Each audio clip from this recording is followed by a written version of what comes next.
Okey, kenapa kita boleh nampak televisyen ni? Cahaya daripada mana? Daripada televisyen ke atau orang apa ni? Sekejap Cahaya daripada televisyen ke ataupun cahaya daripada mata kamu keluar? Cahaya daripada televisyen. So bila kamu lukis gambar sinar, kamu lukis gambar sinar kan, cahaya ni kamu nampak televisyen, so kamu buat line macam ni, and then pastikan nak panah dia apa? Cahaya daripada televisyen. Bukan daripada mata kamu sebab mata kamu tak keluarkan cahaya. Faham ke? Mata siapa yang keluarkan cahaya?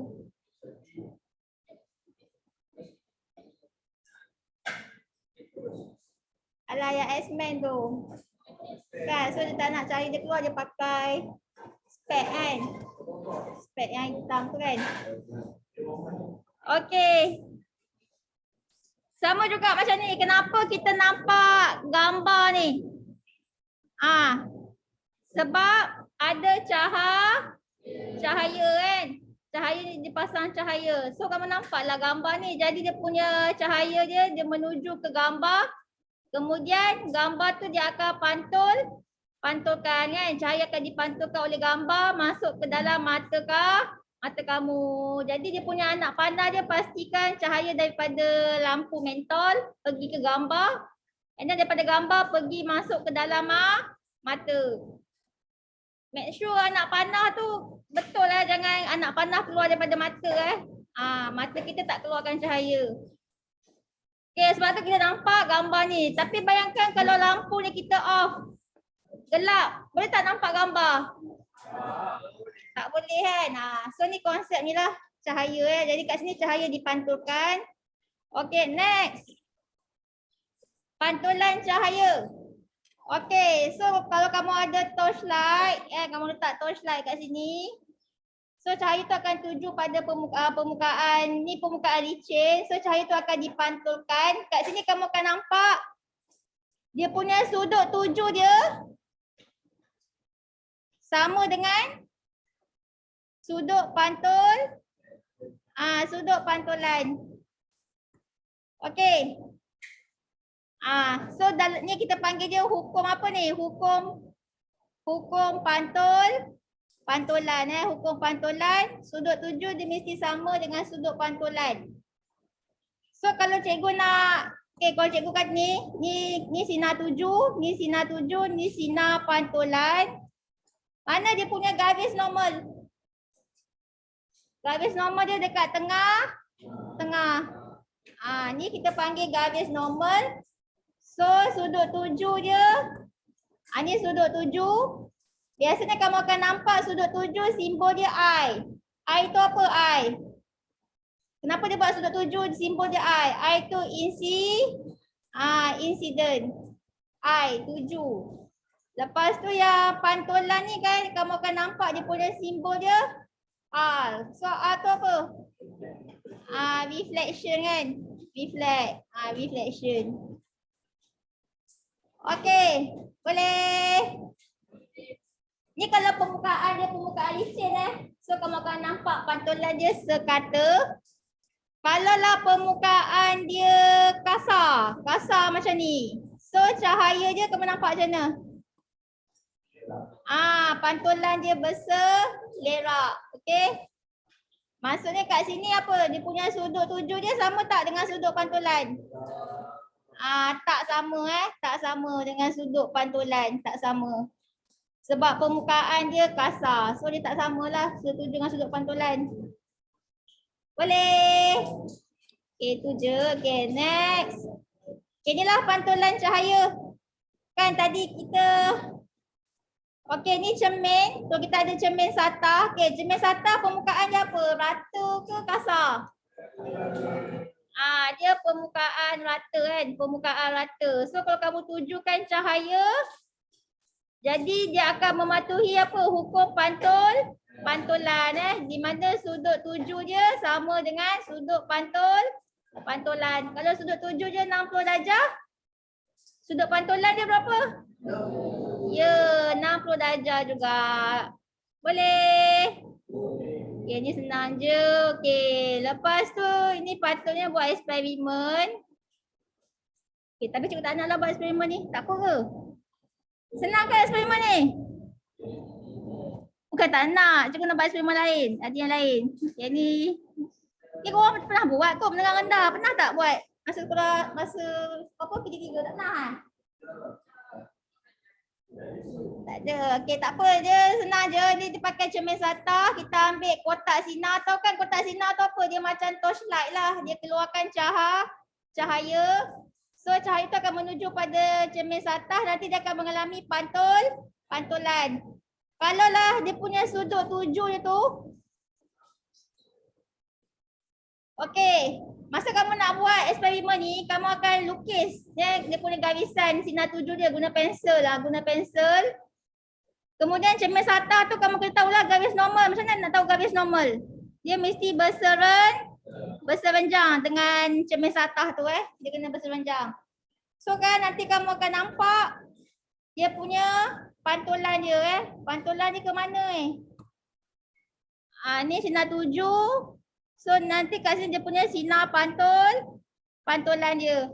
So bila kamu ukur sudut, okey, sudut tuju, bayangkan kamu tujukan pada sudut tuju yang 30 darjah, nanti sudut pantulan dia berapa? Ya, 30 darjah juga. Sebab sudut tuju sama dengan sudut pantulan. So kat sini kamu isilah table tu. Kalau sudut tuju dia 30 darjah, sudut pantulan pun 30 darjah. Kalau kamu ambil sinar tuju, kamu tujukan pada sinar tuju, kamu tujukan pada sudut 45 darjah. Contoh pada sudut 45 darjah kat mana? Kat sini ni sudut 45 darjah. Ni contohlah ni 45 darjah. Jadi dia punya pantulan dia pun pantulan dia pun 45 darjah juga So kat sini kamu isilah 45 darjah. Boleh bayang tak eksperimen ni? Sebenarnya eksperimen sekolah ni menengah rendah punya eksperimen ni. So cikgu tak perlu buat eksperimen ni. Cikgu buat lain sikit. Yang up sikit. Bukan yang macam ni. Okey. Kalau ni sudut tuju 60 darjah, sudut pantulan dia 60 darjah. Kalau sudut tuju dia 75 darjah, sudut pantulan dia 75 darjah. Kalau sudut tuju dia 15 darjah. Macam tu je. Boleh? Okey. Lagi apa lagi? Okey, inilah.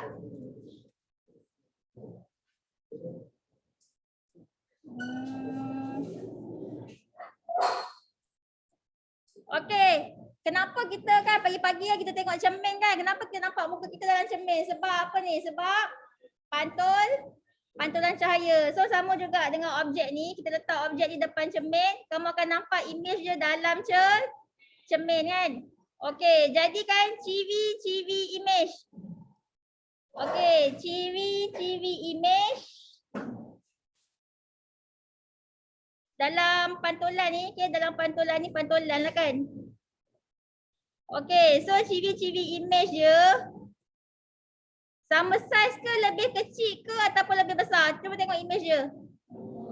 Mestilah sama saiz dengan objek kan. Okay, so civi image dia sama saiz dengan objek. Okay, sama saiz dengan objek. Lepas tu apa lagi? Dia punya image dia tegak ke songsang? Tegak kan? Tegak. Okay, image dia tegak. Okay, lagi. Ya, image dia maya. Sebab apa? Sebab image tu berada dalam cermin. So kalau dia berada dalam cermin, dia berada dalam dunia cermin. So kita panggil dia berada dalam dunia maya. So image dia image maya. Sebab dia berada dalam dunia cermin tu. Faham ke? So image maya lah. Sama lah macam kamu tengok cermin, image kamu berada dalam dunia maya kan, yang dalam cermin tu. So image maya. Okey, lagi apa lagi? Okey, jarak objek dengan jarak image. Ya, sama. Okey, ni objek. Kamu tengok jarak objek ke cermin. 1, 2, 3. Tiga jarak kan. Tiga petak ni. And then image dia pun 1, 2, 3 juga kan. So kat sini kesimpulannya jarak objek sama dengan jarak image. Okey. Sama dengan jarak image. Okey, boleh. Okey. Jadi kalau macam ni, soalan macam ni kan, dia letak objek. Okey, U tu simbol untuk jarak objek. Aku tak tahulah U tu English word ke apa benda. Dia rasa bukan, dia main letak je simbol U. Tapi V tu ni lah, V jarak image. Okey, kalau jarak objek dia 4 cm. So jarak image dia? Ya, 4 cm juga. Kalau jarak objek dia 6 cm, jarak image dia pun 6. Jarak objek dia 8, jarak image dia 8. Jarak objek dia 10, jarak image dia 10. Jarak objek dia 12, jarak image dia 12. Macam itulah. Jadi kesimpulannya ni, jarak objek sama dengan jarak image. Okey, next. Okey, bayangkan ni perkataan Bestavi letak kat cermin, kamu nampak macam ni. Ni kita panggil image apa ni? Apa nama istilah dia? Kalau songsang dia macam kalau ni kamu, kepala kat bawah ni kita panggil songsang. Kalau macam ni nama apa ni? Dia ada nama istilah dia. Kan dia punya, kalau B sepatutnya macam ni, tapi dia punya B jadi ya, nama dia songsang sisi. Siapa yang sebut tadi? Nama dia songsang sisi. So image dia adalah, ni kita panggil image songsang sisi. Songsang sisi. Okey. Boleh. Okey, sama juga macam ni Angkat tangan kanan tapi image nampak macam tangan kiri. Ni pun kita panggil image ni songsang sisi juga. Jadi kan kat sini, tadi kan ciri-ciri image tu. Tadi apa tadi? Sama size dengan objek, tegak, image maya, jarak objek sama dengan jarak image, dan juga dia songsang sisi. Inilah 5 ciri image oleh cermin SATA kan, oleh cermin SATA. Okay, next. Ni apa benda kat ni macam ni lah. Okay, ni kita ada cermin, kita letak lampu mentor, nanti ni mata kamu akan nampak. Lampu ni, mentor ni dalam dunia cermin. Ni kita panggil image apa ni? Image maya. Okey, cara lukisan dia tak perlu nak hafal. Tak penting pun cara nak lukis ni. Yang ni tak penting. Dia ada yang lebih penting. Ni tak perlulah nak tahu cara lukisan. Apa cara dia lukis sinar-sinar tu kan. Tak payah tahulah yang ni Kita akan belajar yang lain sikit. Okey, jadi kat sini jawab contoh 1. Seorang gadis ketinggian dia 1.5 meter berdiri 2 meter dari sekeping cermin tegak.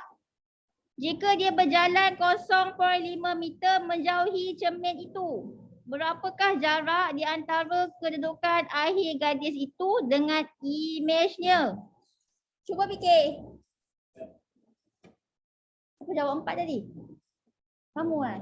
Ya betul. 4. 4. Bukan. Cuba fahamkan. Dia kata asalnya gadis ni dengan cermin 2 meter.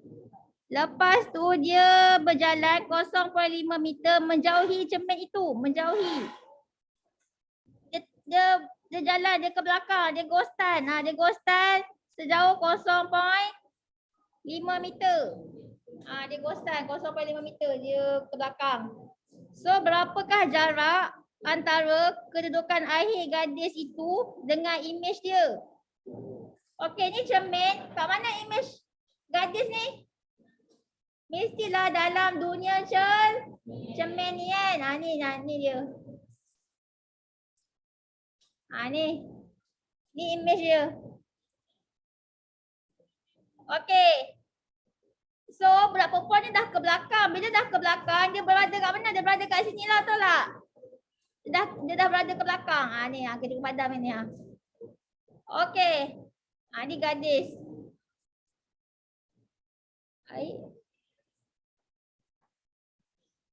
Okey, jadi sekarang ni kita nak tahu jarak antara kedudukan gadis ni dengan imej.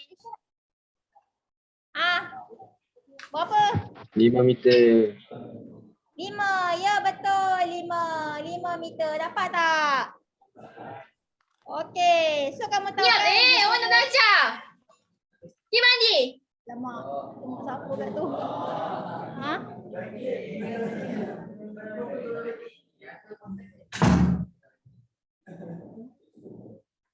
Sebut Nabil ke?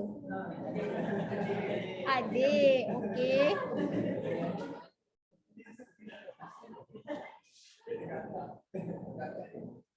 Okey, so kalau kita tahu kat sini jarak objek sama dengan jarak imej kan? Jadi jarak objek, so daripada gadis ke cermin ni berapa meter 2 tambah 0.5, 2.5 meter. So kalau jarak objek 2.5 meter, jadi jarak imej pun 2.5 meter juga. Okey?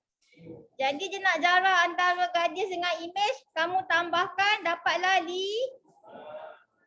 meter. Boleh? Okey, next. Contoh 2. Okey, tentukan kereta yang manakah dapat dilihat oleh pemandu melalui pantulan pada cermin pandang belakang. Agak-agak mata pemandu ni nampak kereta yang mana? A ke B ke C ke D? D yang belah sini ke?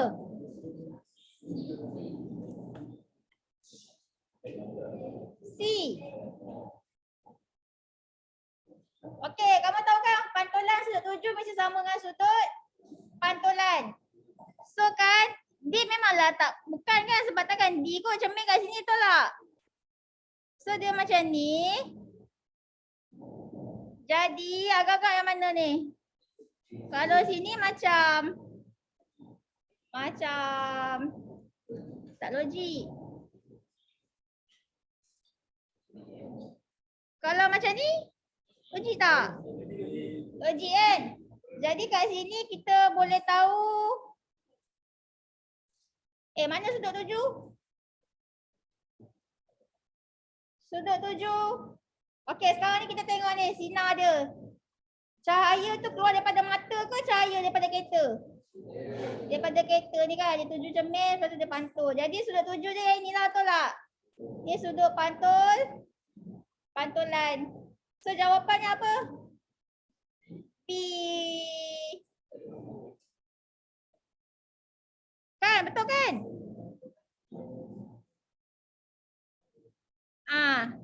So ni cahaya tuju, pergi cermin dia pantul kat mata ni macam itulah. Boleh, senang tak? Senang. Okey, next. Kita akan pergi. Okey, biasanya kita belajar cermin satah yang kamu tengok kat cermin muka kamu tu. Itu nama dia cermin satah. Kita ada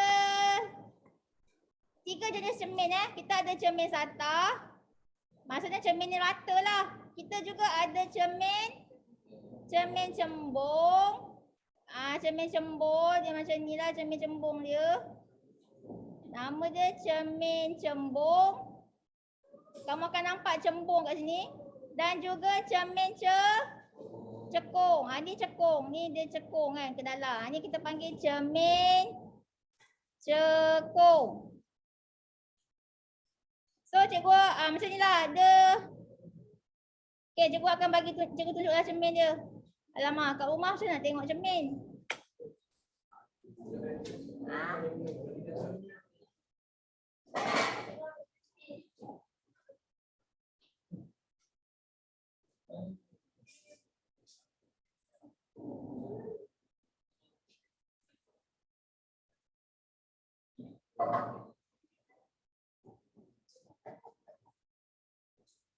Okey. Ni cermin cembung. Ada berapa set ni? 1, 2, 3, 4, 5, 6. Ada berapa meja ni? 3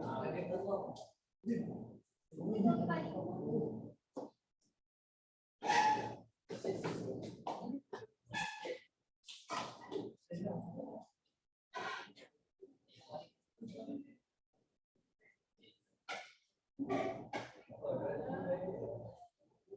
Okey, ramai ni. Satu meja.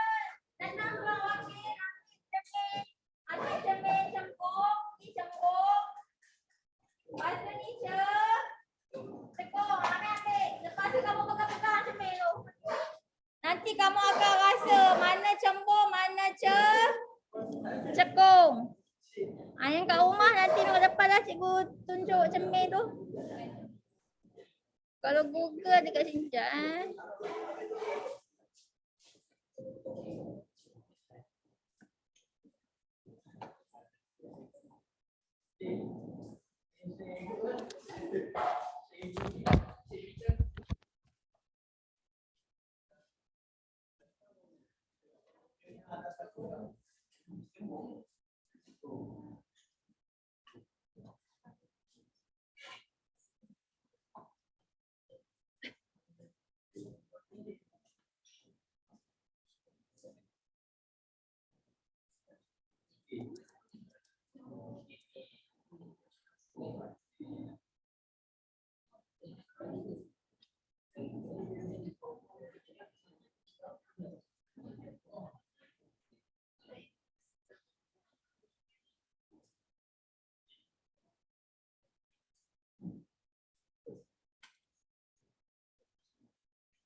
Okey, cermin cekung.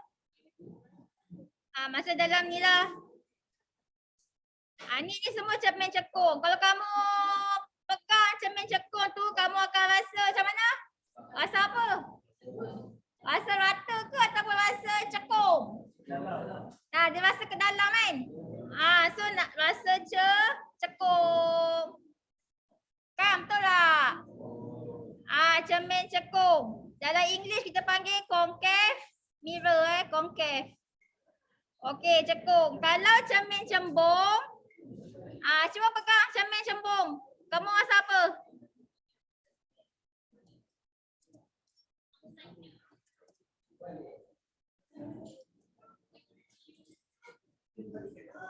Okey, kalau cermin cembung, ni contoh cermin cembung. Cuba pegang cermin je. Kamu rasa rata ke? Kamu rasa cekung ke? Kamu rasa cembung? Kamu rasa cembung. So cembung tu kita panggil convex convex mirror. Cembung. Boleh? Yang kat rumah faham ke yang kat rumah? Tak apa, minggu depan kamu pegang. Minggu depan kamu ya.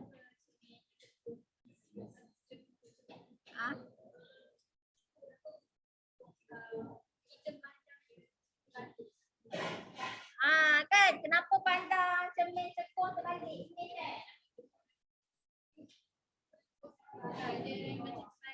Tapi kalau kamu dekat nampak macam besar sangat kan? Dekat kan? Tapi kalau jauh nampak terbalik. So benda ni kita akan belajar. Dia ada pemahaman sebenarnya yang kamu kena belajar. Cara fikir kalau ada Cina, kenapa ini tekak, kenapa ini terbalik. Susah. Kita belajar tempat kita belajar kan? Okey, dah semua dah pegang dah cermin. Okey. Cermin cekung tu kalau kamu dekat nampak macam HD kan? Maksudnya cermin tu berfungsi sebagai cermin makeup. Makeup mirror. Nampak jelas satu muka tu kan? So dia jadilah cermin makeup. Tapi kalau letak cermin tu jauh, dia tak jadilah cermin makeup, jadi cermin jadi lain lah pula Nampak image songsang kan? Okey. So kita tengok kat sini. Apa yang ada dalam cermin cekung?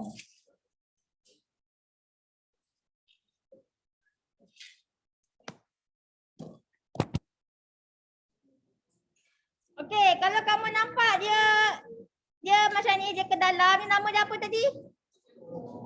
Cekung kan. So apa yang ada dalam cermin cekung? Okey, cermin cekung, bayangkan cekung ni cikgu buat dia bulat, bulat macam ni. Okey, dia maksudnya kan cekung ni cikgu buat dia bulat. So bila bulat jadilah bulatan. So bila bulatan mestilah ada center, betul tak? Ni nama dia center ni center. Ataupun dalam bahasa Melayu apa center? Pusat center. Okey, lepas tu sebelah center ni dia ada. Okey, sebelum tu kamu sign dululah center tu apa. Okey, center C. Bahasa Melayu dia kita panggil je titik tengah titik tengah. So C tu adalah center, titik tengah. Okey, lepas tu kita ada al. Al tu apa al?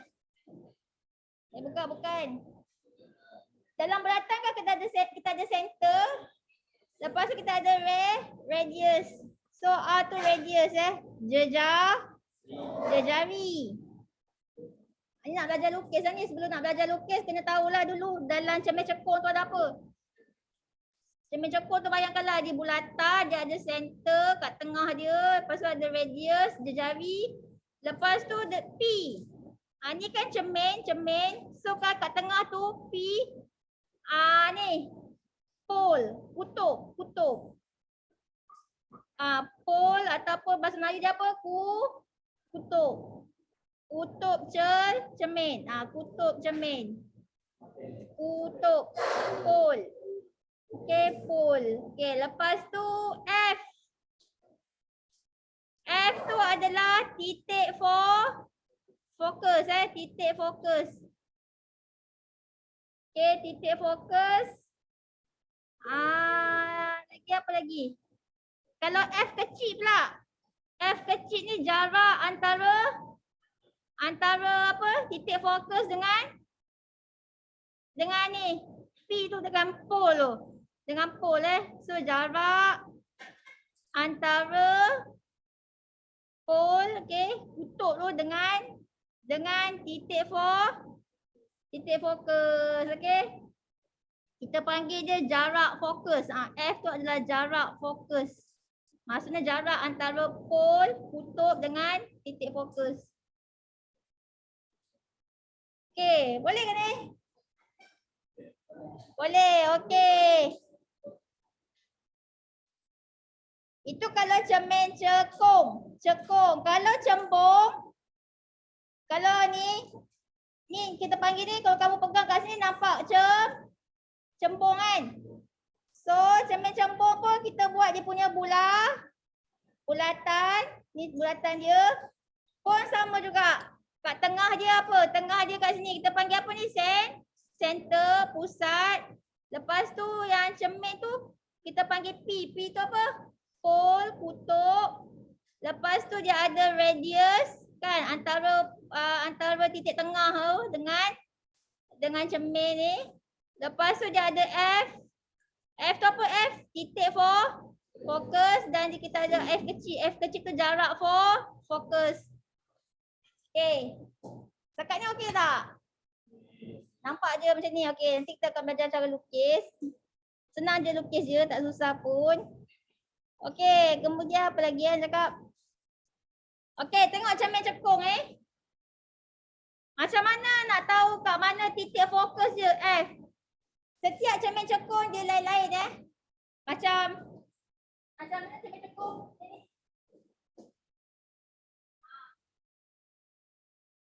macam ni kan. Cermin cekung ni, ini dia ada yang nipis, ada yang tebal. So titik fokus dia ada yang jauh, ada yang dekat. Masing-masing cermin dia ada titik fokus dia yang tersendiri. Macam mana nak tahu titik fokus dia kat mana? Sebab tu kena buat eksperimen nak cari titik fokus untuk cermin cekung. Okey, cara nak tengok macam ni, cara nak tengok dia. Okey, kejap mana ke? Cikgu tunjuk video je. Sebelum kita buat, kita akan buat eksperimen ni juga. Tapi sebelum cikgu tunjuk video dulu. Apa lah nama video tu?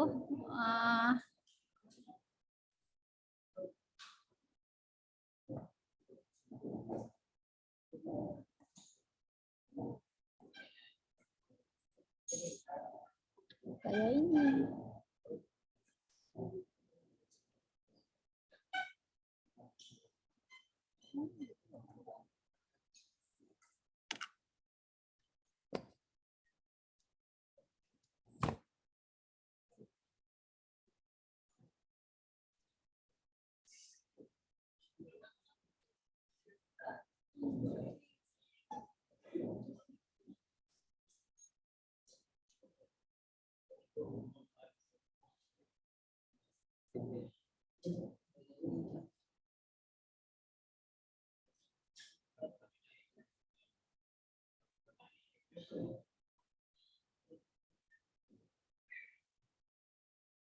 Okey, kejap. Okey, cermin cekung. Okey, sebelum tu kamu salin sekejap sikit. Okey, cermin cekung kan cahaya kan dia menuju kat sini kan. Bila cahaya menuju kat cermin apa fungsi cermin? Dia akan pantulkan cahaya cermin fungsi dia pantulkan cahaya cermin fungsi dia adalah pantulkan cahaya, okey. Fungsi dia pantulkan cahaya. Jadi cermin cekung ni pun fungsi dia akan pantulkan cahaya. Jadi mana-mana cahaya yang menuju pada cermin cekung tu dia akan pantulkan cahaya. So cara dia pantulkan, dia bukan main pantul je. Dia akan buat apa? Cermin cekung ni kan dia akan pantulkan cahaya dan juga dia akan menumpukan cahaya menumpukan cahaya. Ni cermin cekung.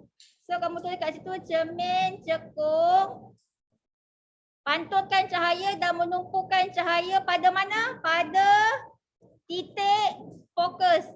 So kamu tengok cahaya yang menuju pada cermin cekung dia akan pantulkan pada satu titik, betul tak? Dia pantulkan. So nama titiknya apa? Titik fokus. Tu cermin cekung. Dia pantulkan cahaya dan dia akan tumpukan pada titik fokus. So nak tahu kat mana titik fokus, kamu buat eksperimen ni. Kita tak buat eksperimen ni, dia dalam keadaan gelap. Okay, kau tengok cara dia nak okay, tu cermin apa tu? Cermin cekung kan? So nanti cahaya akan menuju pada cermin cekung. Nanti cermin cekung dia akan pantulkan cahaya. Dia pantul kat mana? Dia pantul kat satu titik. Apa nama titik dia? Titik fokus ya Allah, jap. Macam tu. Nampak tak? Nampak kan? Okey. So kat sini tengok cahaya ni menuju kat sini. So nanti cermin cekung dia akan pantulkan cahaya tu pada satu titik. So nama dia titik fokus. Jadi kat mana titik fokus? Kat sinilah dia punya titik fokus. Faham? Tu cermin cekung. Okey, next kita pergi cermin apa pula? Cermin cembung pula. Cermin cembung. Okey, mana cermin cembung?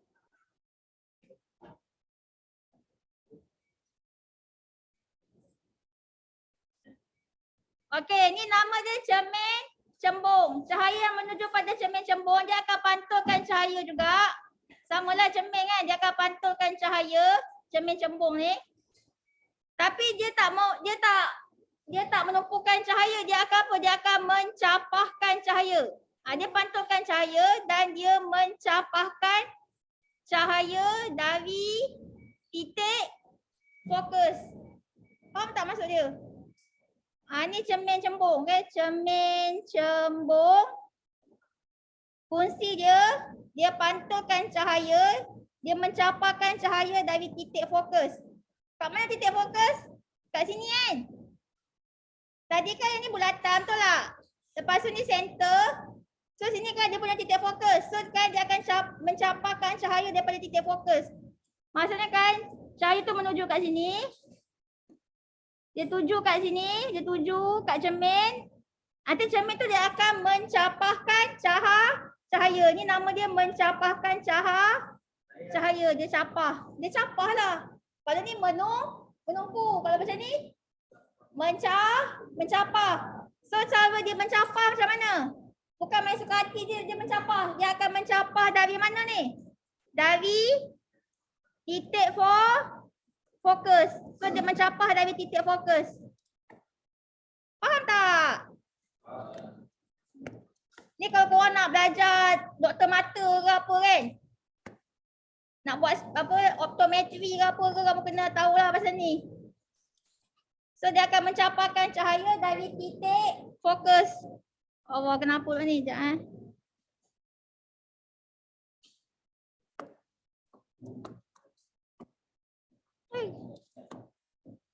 dia capahkan cahaya dari titik fokus.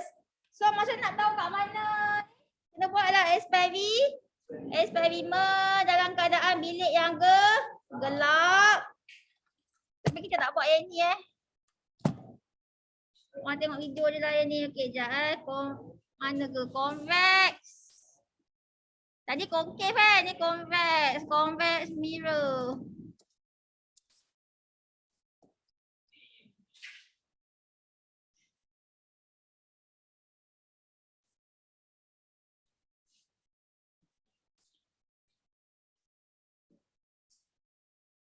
Okey, ni cermin apa ni? Tengok betul-betul cermin apa ni? Cembung kan? Cahaya menuju kat sini, lepas tu dia kembung kat sini kan? Nama dia cermin cembung. Okey, so cermin cembung fungsi dia apa? Dia akan pantulkan cahaya dengan cara apa? Mencapah. Macam mana dia mencapah? Dia main sekati ke mencapah? Tak kan? Dia mencapah dari satu titik. Macam tu. Jaga dia macam tu lah. Okey, dia mencapah. Okey, sekarang ni kan. Kat mana titik fokus dia? Dah less than 1 minit dah. Okey, dia mencapah. Kamu sambunglah line-line dia kat sini. Faham tak? Sambung line-line dia kat sini.